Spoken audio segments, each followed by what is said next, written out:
Hello, everyone, and welcome to That Bible Guy, your devotional series on the Gospel of Mark.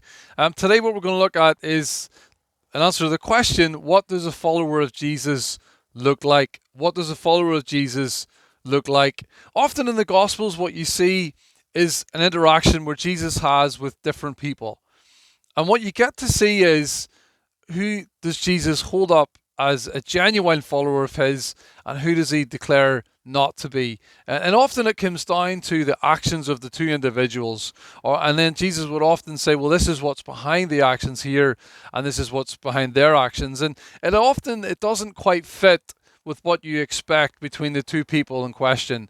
What we have today in Mark chapter 14 is Jesus is anointed at Bethany, the place where he raised Lazarus from the dead. And what we have here is the religious leaders, sort of in line with Judas, but then we also have Mary, who stands out as the good example. So what does a follower of Jesus look like? Well, if you ever wanted to know, this is a good place to look.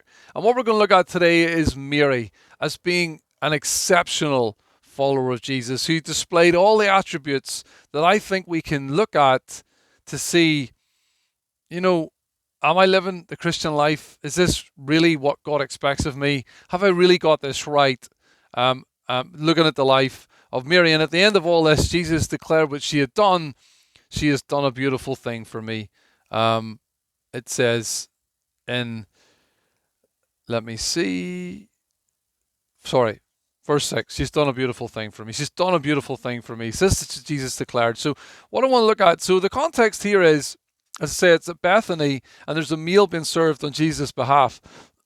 It's also in John chapter 12, you can see the version where it is described that it is actually Mary, whereas in Mark 14 here, it doesn't actually spell it out.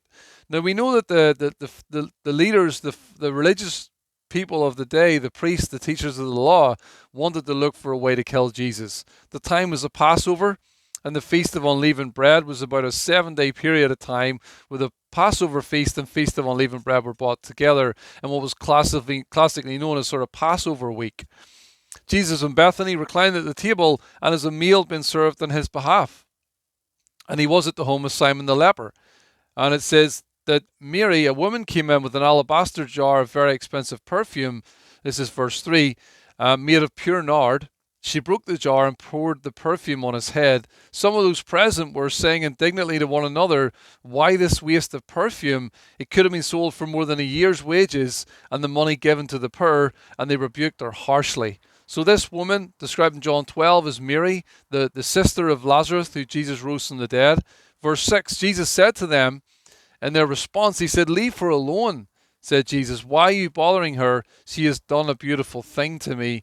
The poor you will always have with me, and you can help them anytime you want, but you will not always have me. She did what she could.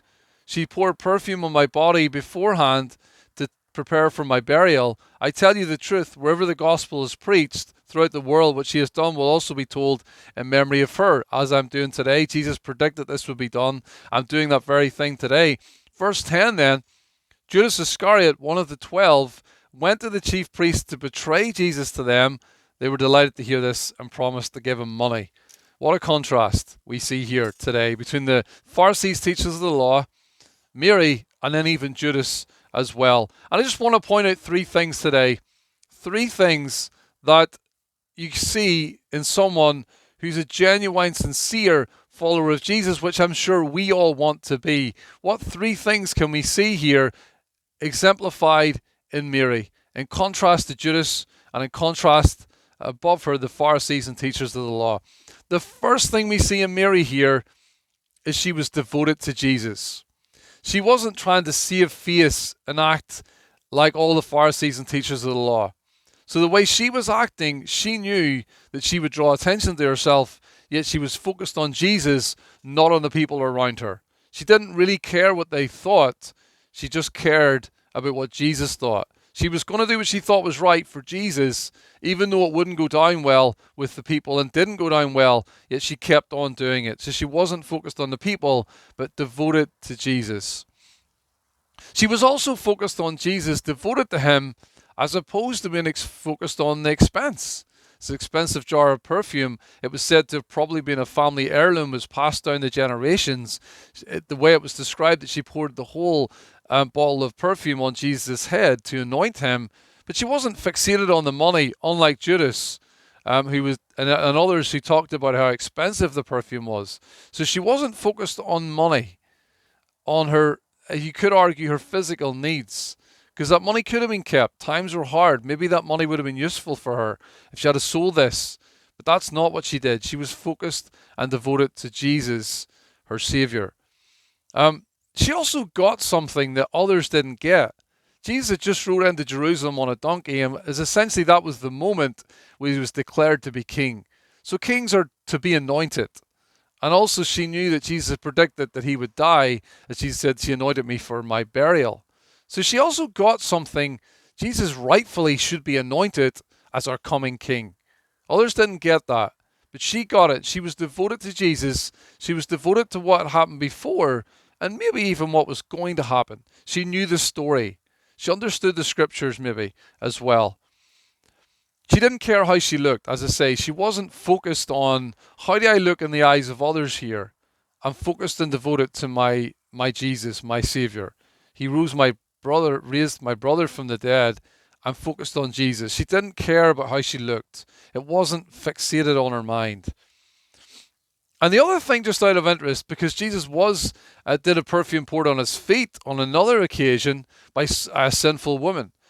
The woman, Mary here, was focused on Jesus and not on herself. In other words, it wasn't her sinfulness that drove her to do this. It wasn't being forgiven that drove her to do this. She did this purely because of who Jesus was. She was devoted to Jesus, not on her own needs. It's not wrong for us to bring our needs to Jesus, but she was focused on him primarily, not on her own sinfulness or on being forgiven or what she could get out of the interaction with Jesus. She was devoted to Jesus. The second thing then about Mary that we see as a follower of Jesus then is she was a servant. She was a servant. She had planned this out. This wasn't necessarily a spur of the moment thing. She had brought the perfume. She was in the right place at the right time. Excuse me. She didn't care who was around her. She wanted to anoint Jesus with oil. This was a specific act and likely specifically planned as well. She was a servant. She didn't just talk about what she should do. We know that her sister Martha was often more chatty than she was. She just knew something was right, and she went and she did it. She was a doer. She didn't just talk about how she could serve. She actually went and did it as well. She didn't have to announce to everyone what she was going to do. She was a servant. She didn't have to let everybody know, I'm going to do this. Is everyone watching me?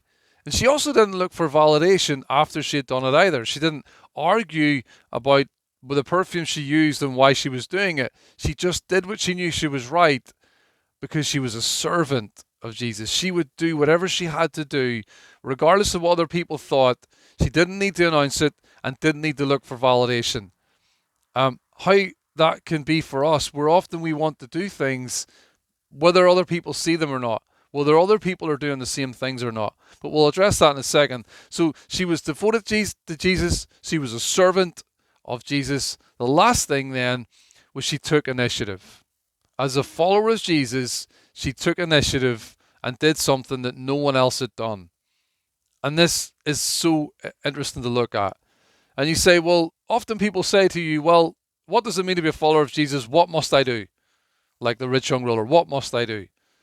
Do you ever see how much more precious it is when someone does something out of their own heart rather than because they were ordered to or commanded to? How much more special to God do you think it is when someone does something out of the overflow of their own heart? This is what we see in Mary here. She's not following a command here. She's done this from the devotion, as we said earlier, out of being a servant and taking her own initiative. What can I do? I love Jesus' words here. She's done a beautiful thing for me. When's the last time we did something, a beautiful thing for Jesus because of our faith? She's following the Spirit here, not following a command. She sees the need and then she does something about it. She takes the initiative, hadn't been done before. It wasn't expected. It wasn't the right place. She could have found so many reasons to not do this, but she didn't. She was devoted to Jesus. She wanted to serve him and serve whatever his, whatever his plans were, and she wanted to take. She was happy to take initiative. We see this in Mary here as someone who is a follower of Jesus, in contrast to Judas, who was concerned about getting what he wanted, about the money side of things, about how things looked. The Pharisees and teachers of the law were concerned about saving face, about being the most important people, about being treated right in the marketplace and being treated fairly. They're all self-consumed. Mary was devoted to Jesus entirely. And we see this in her life here, and we can learn so much from this ourselves. We have to ask ourselves, what is my devotional life like? And this is something I asked myself this morning when I thought about wanting to do more for God. Is it for God, or is it sometimes for me? It's important that I ask myself that question and ask myself, am I devoted to Jesus for who he is, or is it just for me to get something out of it?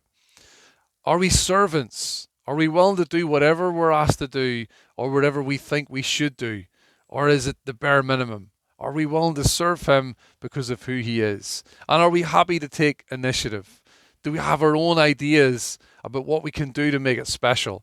My wife used to have this box she had overlaid with flowers and decorated and everything, and it was like her prayer box, her worry box. And she used to put her prayers in there, and I love how she designed the box, took time and effort to design it just for God.